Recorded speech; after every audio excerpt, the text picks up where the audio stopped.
السلام علیکم ورحمۃ اللہ وبرکاتہ۔ الحمد للہ وکفى وسلام علی عباده الذین اصطفى والتقى والعفاف والغنى، اما بعد فقد قال اللہ تبارک وتعالی فی القرآن المجید والفرقان الحمید۔ فأعوذ باللہ من الشیطان الرجیم، بسم اللہ الرحمن الرحیم۔ افحسبتم انما خلقناکم عبثا وانکم الینا لا ترجعون، صدق اللہ مولانا العظیم۔ اللہم صلی علی سیدنا و مولانا محمد وبارک وسلم کما تحب وترضى عدد ما تحب وترضى۔ محترم و مکرم ناظرین، حاضرین، سامعین، بھائیو، بزرگوں اور دوستوں اور معزز خواتین، ہماری ماں بہنوں، تصوف کے عنوان پر جو موضوع چل رہا ہے وہ ہے رزق کی تقسیم۔ رزق پروردگار اپنی مخلوق کو کیسے پہنچاتے ہیں، کس طریقے سے عطا فرماتے ہیں، اس تعلق سے پچھلے مضامین میں بھی آپ نے سنا ہے بہت کچھ، اور موجودہ مضمون میں بھی انشاءاللہ کچھ باتیں آپ کے سامنے پیش کرنے کی کوشش کروں گا۔ سماعت فرمائیں کہ جب پروردگار عالم نے سب کے رزق کا ذمہ لیا ہے تو وہ رزق پہنچاتے ہیں، لیکن انسان اس کے لیے پریشان ہوتا پھرتا ہے، جبکہ باقی مخلوق پریشان نہیں ہوتی۔ کوئی پرندہ ایسا نہیں جو اپنے رزق کو جمع کر کے رکھے۔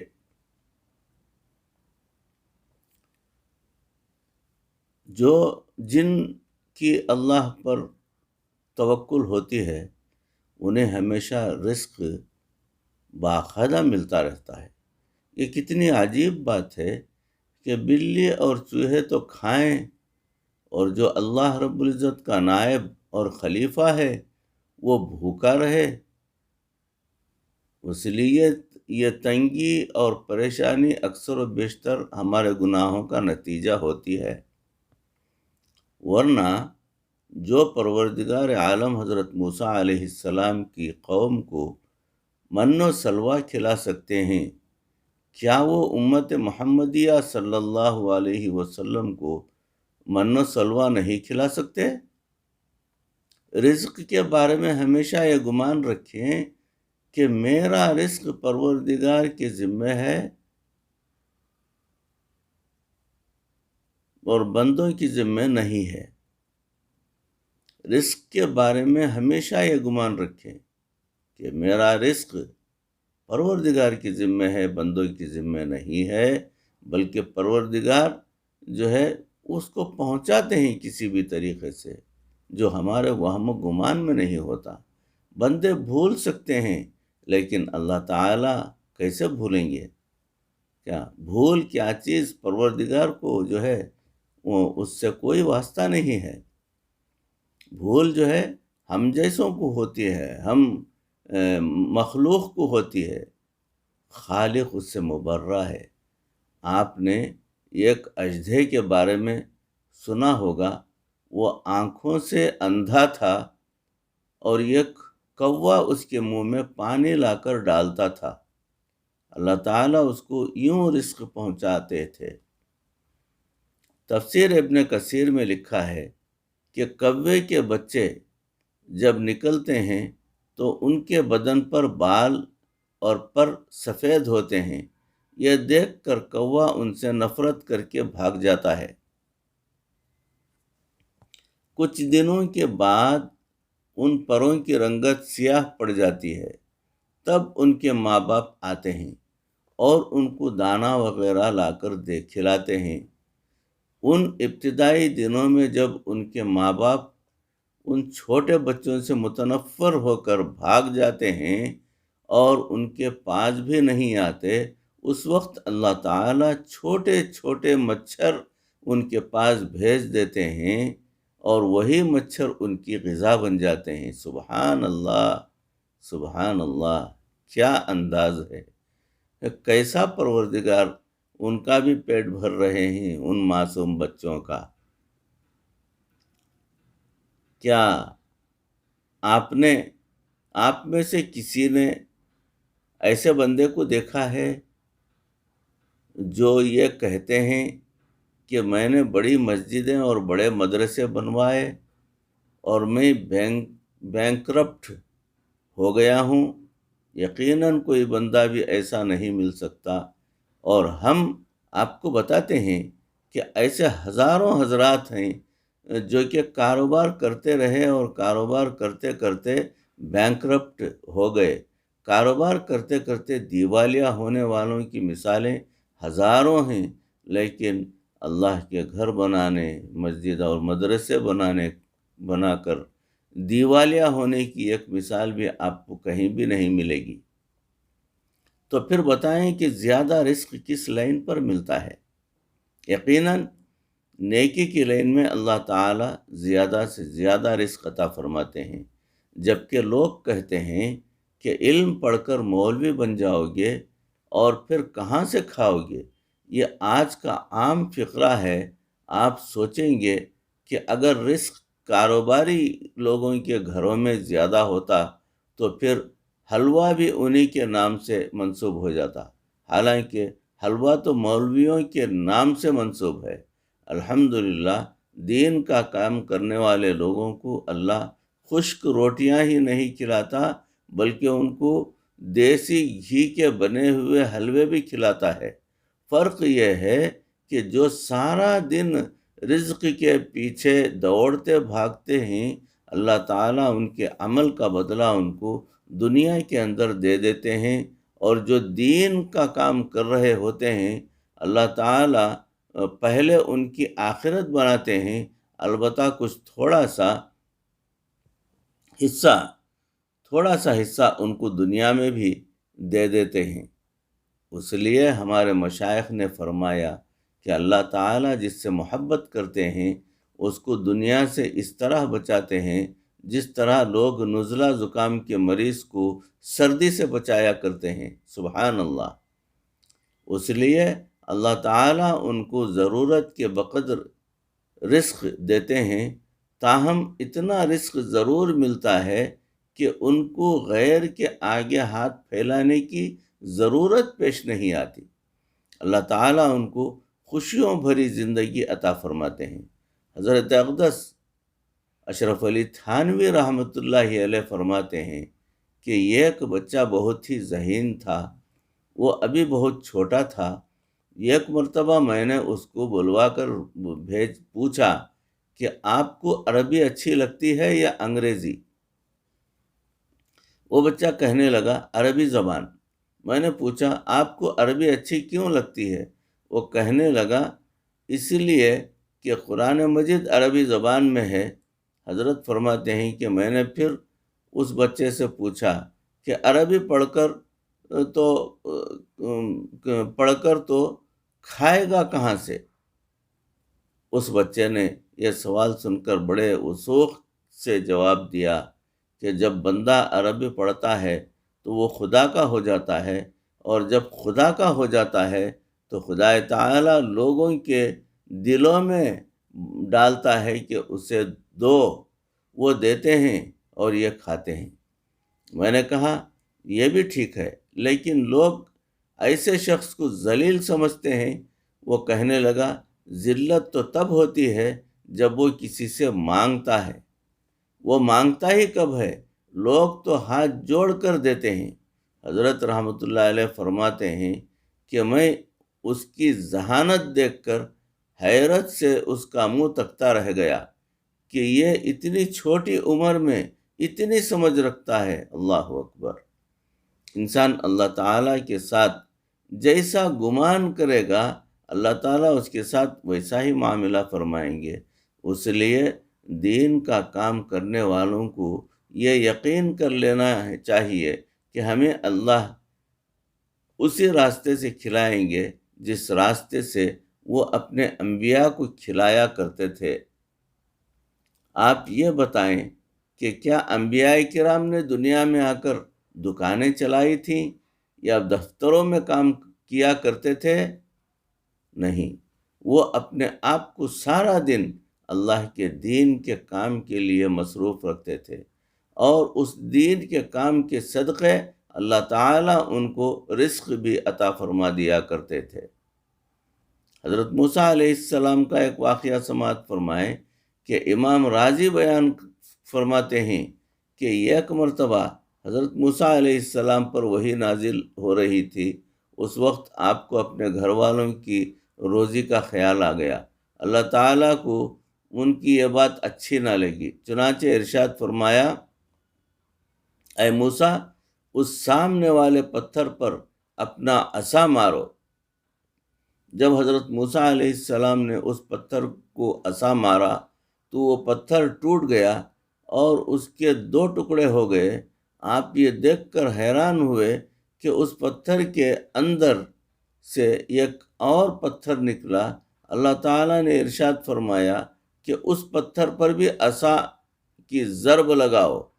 حضرت موسیٰ علیہ السلام نے جب اس کو ضرب لگائی، اس گول پتھر کو، اس میں سے بھی ایک اور پتھر برآمد ہوا۔ پھر اللہ تعالیٰ نے حکم دیا کہ اب اس تیسرے پتھر کو بھی توڑو۔ چنانچہ جب انہوں نے تیسرا پتھر بھی توڑا تو اس میں سے ایک چونٹی جیسا چھوٹا سا کیڑا نکلا، جس کے منہ میں اس کی خوراک یعنی ایک سبز پتا تھا اس کیڑے کے منہ میں۔ اللہ تعالیٰ نے حضرت موسیٰ علیہ السلام سے حجاب اٹھا دیا تو آپ نے دیکھا کہ وہ چھوٹا سا کیڑا زبان حال سے یہ تسبیح بیان کر رہا تھا، سبحان من یرانی ویسمع کلامی ویعلم مکانی ویذکرنی ولا ینسانی، یعنی پاک ہے وہ ذات جو مجھے دیکھ رہی ہے، میرے کلام کو سن رہی ہے، میرے قیام کی جگہ کو جانتی ہے، مجھے یاد رکھتی ہے اور مجھے ہرگز نہیں بھولتے۔ اس سے حضرت موسیٰ علیہ السلام کو یہ تسلی دینا مقصود تھا کہ جو اللہ پتھر در پتھر رہنے والے کیڑے کو روزی پہنچا رہے ہیں، وہ ان کے گھر والوں سے غافل کیسے ہو سکتے ہیں؟ یہ ہرگز نہیں ہو سکتا۔ انسان کو 2 طرح سے رزق ملتا ہے، ایک بالواسطہ ملتا ہے اور ایک بلا واسطہ ملتا ہے۔ جو رزق بالواسطہ ملتا ہے اس میں کبھی دکان واسطہ بن جاتی ہے، کبھی کاروبار واسطہ بن جاتا ہے معاف فرمائیے، کبھی کھیتی واسطہ بن جاتی ہے اور کبھی کوئی جانور واسطہ بن جاتا ہے۔ اور بلا واسطہ کا مطلب یہ ہے کہ اللہ تعالیٰ اسے بغیر کسی واسطہ کے رزق پہنچا دیتے ہیں۔ مثلاً کھیتی میں برکت دے دی، کاروبار میں برکت دی، جتنی امید تھی کہ اتنے پیسے کما لوں گا اس سے کئی گنا زیادہ کما لیے، اس طرح اللہ تعالیٰ اسے براہ راست رزق دے دیتے ہیں۔ جبکہ بندہ ایسا ہے کہ جن ذرائع سے اسے بالواسطہ رزق ملتا ہے وہاں وہ 8 گھنٹے ڈیوٹی دیتا ہے، اور جہاں سے بغیر واسطے کے ڈائریکٹ رزق ملتا ہے اس مسئلے پر 8 منٹ لگانے کی بھی اسے توفیق نہیں ملتی۔ بڑی افسوس کی بات ہے۔ ایک آدمی نے جمعہ کے دن اپنے کھیت میں پانی سینچا ہوا تھا۔ اسی دوران میں جمعہ کی اذان ہو گئی۔ اس نے سوچا کہ اگر پانی کا انتظام کرتا ہوں تو جمعہ جاتا ہے، اور اگر جمعہ پڑھنے جاتا ہوں تو پانی کا کام رہ جائے گا۔ بالآخر اس نے فیصلہ کر لیا کہ میں جمعہ پڑھنے جاتا ہوں، چنانچہ کھیت کا کام چھوڑ کر جمعہ پڑھنے چلا گیا۔ جمعہ کی نماز پڑھ کر واپس آیا تو دیکھا کہ کھیت پانی سے بھرا ہوا تھا۔ وہ دیکھ کر حیران ہو گیا۔ پڑوسی اس کے پاس آ کر کہنے لگے کہ عجیب بات ہے کہ ہم اپنے کھیتوں میں پانی دیتے تھے اور ڈول ٹوٹ کر تمہارے کھیت میں پہنچ جاتا تھا، جس کی وجہ سے تمہارا کھیت پانی سے بھرا ہوا ہے۔ یاد رکھنا کہ جب گھر میں آٹا نہ ہو تو پھر ہر بندہ رو رو کے دعائیں مانگتا ہے۔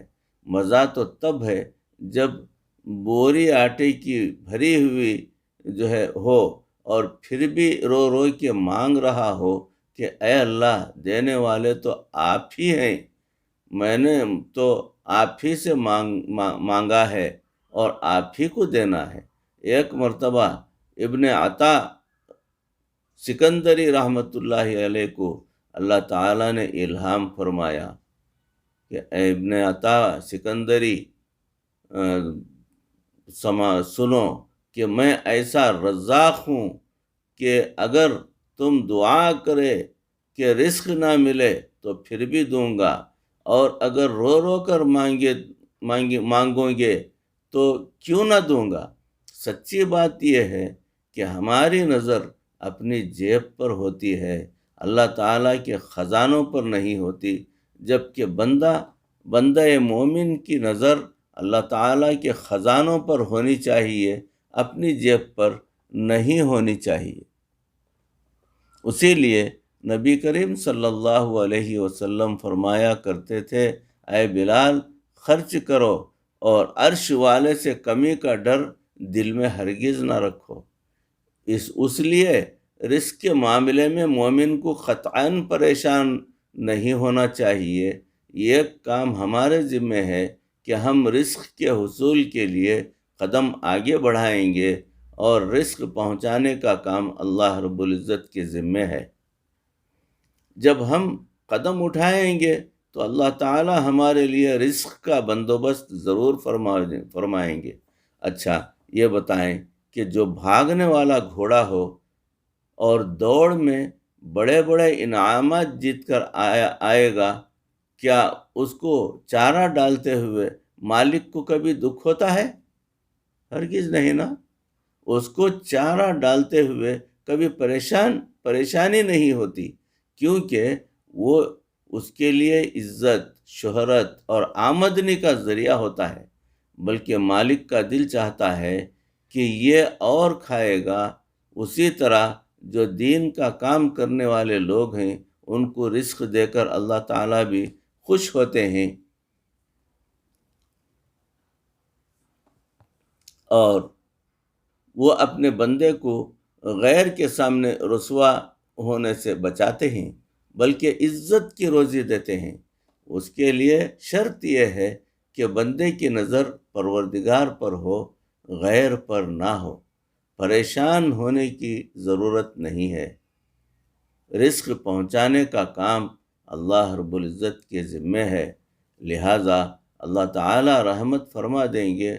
ہاں، اگر ہم نے اللہ تعالیٰ کو ناراض کر کے پھر توقع کریں کہ وہ ہمیں حلوہ کھلائیں تو پھر تو یہ نعمتیں نہیں ملتی۔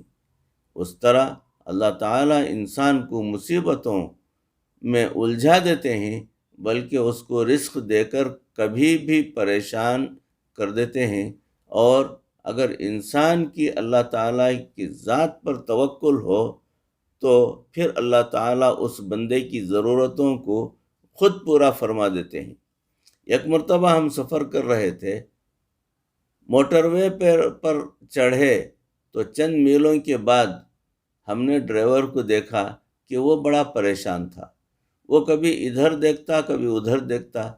ہم نے پوچھا، جناب کیا ہوا ہے؟ وہ کہنے لگا، حضرت بس آپ توجہ فرماتے رہیں، اللہ کرم کرے گا، اللہ عزت رکھے گا۔ میں نے کہا کہ ہم دعا کرتے ہیں کہ اللہ آپ کی عزت رکھے۔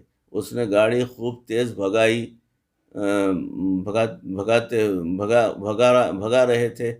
50 کلومیٹر کے بعد گیس اسٹیشن آیا، اس نے گاڑی گیس اسٹیشن کے اندر داخل کی اور کہا الحمدللہ الحمدللہ۔ میں نے کہا کیا بنا؟ وہ کہنے لگا اللہ نے عزت رکھ لی۔ میں نے کہا پھر بھی بتاؤ تو صحیح کہ اللہ نے کیسے عزت رکھی؟ کہنے لگا حضرت میں آپ کو بٹھانے سے پہلے جہاں سے آ رہا تھا ادھر سے ہی میری گاڑی کو پیٹرول ریزرو لگ رہا تھا، اور میں نے سوچا تھا کہ میں گھر جاتے ہوئے راستے میں ہی کہیں سے پیٹرول ڈلوا لوں گا، لیکن میں بھول گیا۔ پھر آپ کا سفر تھا، آپ کو بھی بٹھا لیا اور موٹر وے پر آ گیا۔ جب میری نظر میٹر پر پڑی تو میں نے دیکھا کہ گاڑی ریزرو کے دوران ہے۔ ریزرو کے دوران جتنے میل چلتی ہے اس سے 1.5-2 گنا میل پہلے ہی چل چکی ہے، لہٰذا اب یہ کہیں بھی بند ہو سکتی ہے، اور جب موٹر وے کے درمیان میں گاڑی بند ہوگی تو حضرت جو ہے ناراض ہو جائیں گے اور کہیں گے کہ تو ایسا بیوقوف اور غافل آدمی ہے۔ وہ کہنے لگا کہ یہ خیال آتے ہی میں نے اپنے دل میں یہ دعا مانگی کہ اے اللہ، میں نے تیرے ایک نیک بندے کو آگے بٹھایا ہوا ہے، تو اس کو پریشانی سے بچا لے اور میری عزت کو محفوظ فرما لے، مجھے رسوا نہ فرما۔ غلطی کر بیٹھا ہوں۔ میں نے یہ دعا کر کے اسپیڈ پر پاؤں رکھ لیا۔ پہلے میں 60-70 کلومیٹر کی اسپیڈ پر جا رہا تھا، پھر میں 120 کلومیٹر کی اسپیڈ پر چل پڑا، اور 120 کلومیٹر کی اسپیڈ پر تب چلا جب مجھے پتہ چلا کہ اندر کچھ نہیں ہے۔ میرا خیال تھا کہ میں بمشکل 5-10 کلومیٹر چلوں گا، حتیٰ کہ 50 کلومیٹر چلنے کے بعد گیس اسٹیشن آیا اور میں نے الحمدللہ کہا۔ سبحان اللہ، جو بندہ اللہ رب العزت کے سامنے یوں عذر پیش کرتا ہے اللہ تعالیٰ اس کو ضرور سرخرو فرماتے ہیں۔ مہمان کے آنے پر دل چھوٹا نہ کریں، اس پر کچھ جملے سماعت فرمائیں۔ بعض اوقات انسان کسی مہمان کے آنے پر دل چھوٹا کر لیتا ہے، حالانکہ حقیقت یہ ہے کہ اللہ تعالیٰ مہمان کے آنے سے پہلے مہمان کا رزق پہنچا دیتے ہیں۔ یاد رکھنا کہ جو رزق مہمان کھاتا ہے اسے بندہ اپنی طرف سے نہیں کھلاتا، اس کو تو صرف آگ جلانے اور دسترخوان پر کھانا چننے کا ہی ثواب ملتا ہے، باقی مہمان اپنا رزق کھا رہا ہوتا ہے۔ یہ بھی ذہن میں رکھیں کہ یہ مہمان کا احسان ہوتا ہے کہ وہ گھر آ کر کھا جاتا ہے، اور اگر مہمان نہ آتا تو شاید پکا کر اس کے پیچھے کھانا لے جانا پڑتا تھا۔ اس لیے ہمیں رزق کے معاملے میں بہت کچھ سیکھنے کی ضرورت ہے۔ بعض اوقات یہ بھی ہوتا ہے کہ آنے والے مہمان کسی وجہ سے نہیں آ سکتے اور ان کے لیے تیار کیا ہوا کھانا کسی دوسرے کا مقدر بن جاتا ہے۔ ایک ڈاکٹر صاحب کو اپنے کسی دوست کے آنے کا انتظار تھا۔ وہ ان کی خاطر تواضع کے لیے ہوٹل سے کھانا لینے گئے۔ انہوں نے مہمان کے اکرام کے لیے ایک مرغی روسٹ کرنے کے لیے کہا اور خود ہوٹل سے ذرا ہٹ کر کھڑے ہو گئے۔ قریب ہی کچھ مسکین لوگ بیٹھے آپس میں باتیں کر رہے تھے۔ ان میں سے ایک کہنے لگا یار بھوک لگی ہے، اب کھانے کا انتظام کہاں سے ہوگا؟ دوسرے نے کہا کہ رزق کا ذمہ تو اللہ تعالیٰ نے لے رکھا ہے، وہ خود ہی رزق بھیج دیں گے۔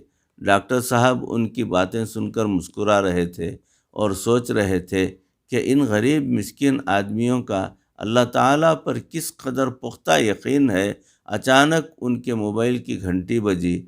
انہوں نے فون سنا تو وہی دوست کہہ رہے تھے کہ جی میں معذرت چاہتا ہوں جناب، میں آج آپ کے پاس نہیں پہنچ سکتا، ڈاکٹر صاحب نے وہ روسٹ کی ہوئی مرغی ان مسکینوں کو دے دی اور وہ خوش ہو کر اسے دعائیں دینے لگے اور کھانے لگے۔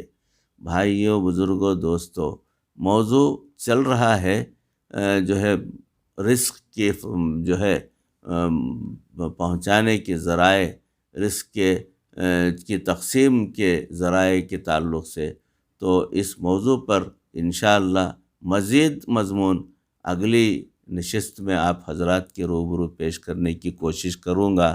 اللہ رب العزت کہی سنی باتوں کو، اس عاجز کو بھی، آپ تمام کو بھی عمل کرنے کی توفیق عطا فرمائے، اور کہی سنی باتوں کو پروردگار ہمارے دلوں میں اتار دے، اور ہمیں اللہ کی ذات پر پکا یقین رکھنے والا بندہ بنائے، اور اللہ کے احکام پر پابندی کے ساتھ چلنے والے بندے بنائیں، اور ہمارے اندر پروردگار اخلاص عطا فرما دے۔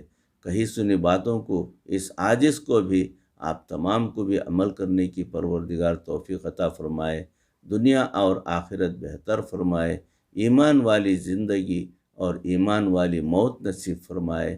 وآخر دعوانا ان الحمد للہ رب العالمین۔ السلام علیکم ورحمۃ اللہ وبرکاتہ۔